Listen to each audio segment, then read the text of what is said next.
What's up, everybody? Welcome to a special edition of Health Theory. Thinking about everything that's happened with coronavirus, I wanted to share everything I've learned about protecting and boosting your immune health.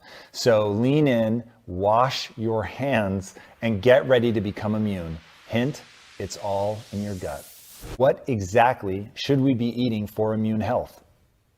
Well, all food is information, not just calories. It's all information. It's instructions. It's literally like code that programs your biology with every bite. So At like an epigenetic level, it's in every level. So every bite of food you take can change your gene expression across a whole range of genes. So you drink green tea or eat broccoli, you upregulate the gene called glutathione transferase that helps you detoxify heavy metals, environmental chemicals, metabolic toxins.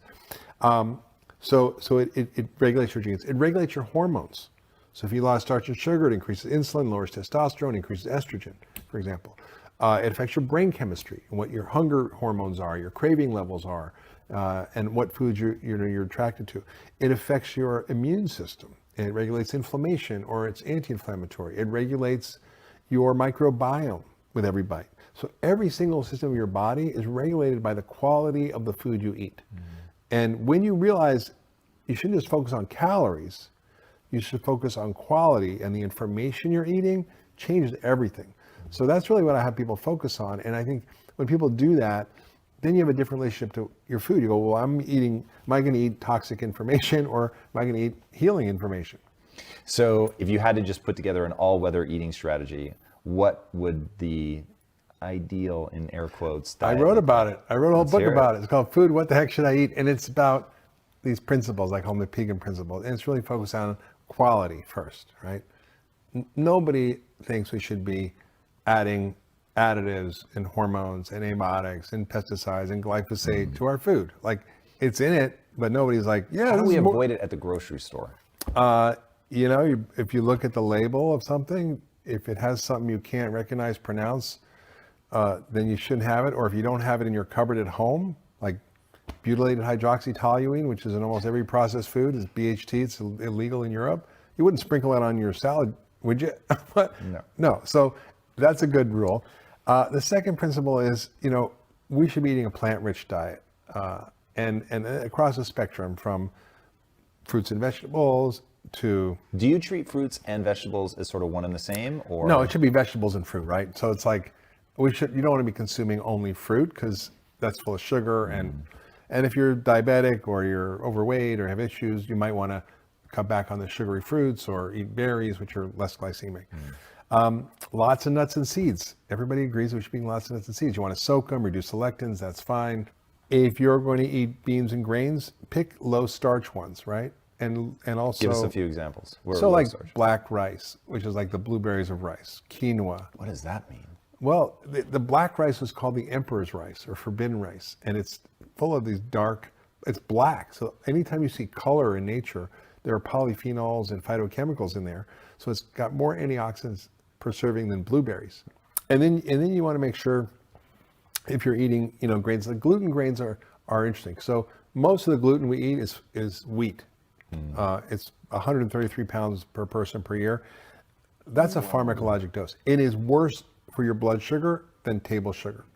Really? Yes. What? Yes. When you look at the glycemic index, which is how much the fixed amount of the food will raise your blood sugar, table sugar is 80, bread is 100. Whoa, I had no idea. Why? Because it's so processed and so quickly absorbed. And if you want to eat, if you're not gluten sensitive, you want to have farro or einkorn wheat or, spelt, you might tolerate those because those aren't highly altered genetically. But the wheat we eat is super starchy, has a lot more gliadin proteins, create more gluten sensitivity, is sprayed with glyphosate at harvest to defoliate the plants. And it also has preservative called calcium propionate, which causes autism in animal models and is shown to cause behavioral problems in kids. So ADD, all that stuff, could be all the flour. So I'm not a big flour person, plus it's just like sugar. So if you want to have other grains, if you're not gluten sensitive, like rye or barley, that's fine. And then beans, again, lima beans, kidney beans. Look, 75% of Americans are overweight. So most people should be eating a lot of starch. And that, you have to eat 3 cups of beans to get the equivalent of like 4-6 ounces of protein. So I have this lentils and things like that, which are lower starch beans, the zucchini beans, other kinds of beans. I talk about them in my book. And then if you're eating animal products, you want to eat animal products that are not going to hurt the animals, not going to hurt you, and not going to hurt the environment, right? So for beef, it should be regeneratively raised ideally, which is hard to find, but you can actually get more and more of that around, and there's ways to do it by looking online to get it. Thrive Market is a great resource for regeneratively raised beef. And again, chicken should be pasture raised, pork and all that should be raised in ways that are more organic or sustainable.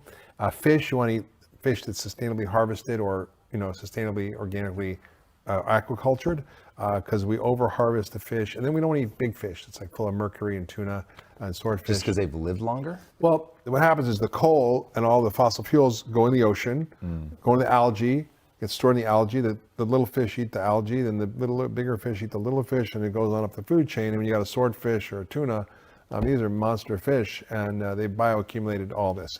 And so you want to eat the right animal products. You want to eat the right grains, the right beans, the right vegetables, the right fruits, the right nuts. Give me the right vegetables. Are we just looking for color spectrum? So non-starchy vegetables. If you want to cut out nightshades and get rid of the lectins, that's fine. I don't care. But I love tomatoes. I'm not going to do that.